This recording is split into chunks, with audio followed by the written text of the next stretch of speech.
আমাদের মাঝে মাঝে মন খারাপ হয় না? আপনাদের মন খারাপ হয় কেন? হ্যাঁ, মাহফিল বন্ধ করে দেয় এজন্য মন খারাপ হয়। কয়টা বন্ধ করবে? কয়টা বন্ধ করে রাখবে? এক জায়গায় বন্ধ হইতেছে, আরেক জায়গায় তো কথা বলার সুযোগ হচ্ছে। পাবলিকলি কথা বলার সুযোগ না দিলেও মোবাইল নিয়ে লাইভে কথা বললে শোনা যাবে না? আসলে বন্ধ করার সুযোগ নাই। বন্ধ করতে পারে একজন, চিৎকার করে বলতে হবে তিনি কে? যারা বন্ধ করতে চায় ওদেরকে আল্লাহ কবে বন্ধ করে দেয় ওইটারই কোনো হিসাব নাই।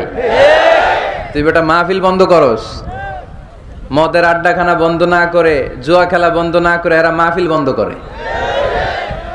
সমাজে যে অসঙ্গতি এগুলো বন্ধ করা দরকার।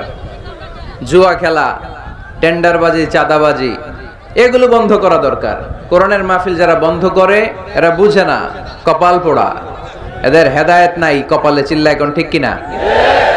আমরা এদের হেদায়েতের জন্য দোয়া করি। তো এক ভাইয়ের মন খারাপ হয়, মাহফিল বন্ধ হয়, এই জন্য। আপনাদের কি জন্য মন খারাপ?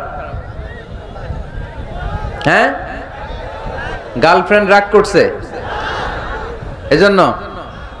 তাহলে একই সমস্যা। আচ্ছা, তো নানা কারণে আমাদের মন খারাপ হয়।